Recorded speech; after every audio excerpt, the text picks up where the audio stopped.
Doc Zoe! Doc Zoe, congrats on your pregnancy. The announcement is everywhere. Paano mo nilaman yan? Kay Annalyn. Hindi magagawa ni Annalyn yan. Huwag mo siyang pagbintangan. Sorry, Doc, pero, napicturean ko po siya eh. Patingin nga niyan. Nasaan siya?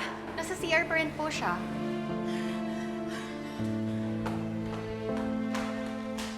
Zoe.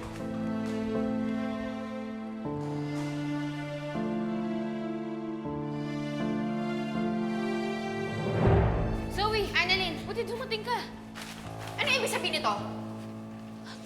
Zoe, hindi ko alam. Tinatanggal ko nga yan kanina doon eh. Tinanggal? Tinanggal o kinabit? Zoe, hindi. Maniwala ka sa akin. Zoe, Annalyn, pwede ba pag-usapan niyo na maayos to?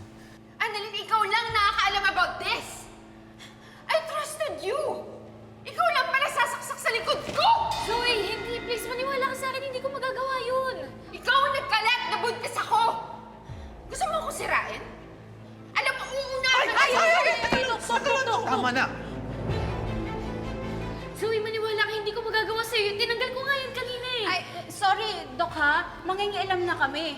Hindi naman talaga kasi si Doc Annalyn yung nagkabit niyan eh. O, Dok, kasi kami yung nakakita nun sa CR. Oo. Si Doktora Santos, tinawag lang namin siya. Pwede ba tumahimik nga kayo? May ebidensya at may nakakita sa'yo.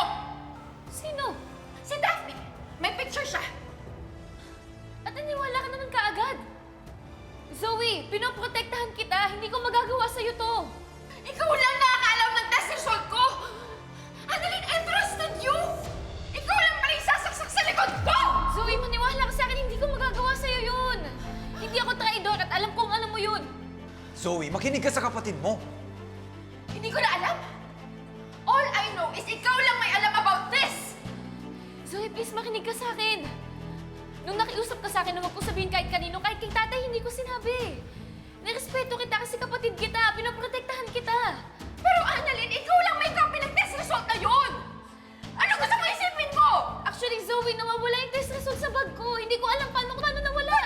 Nawawala? Huwag ka na nga mag-excuse. Ano may kumuha sa bag mo?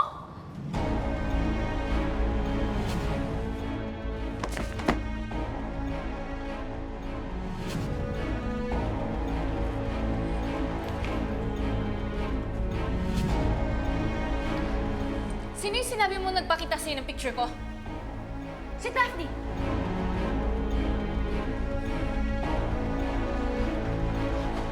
Tawagin niyo si Lynette. Copy, Dok. Okay po.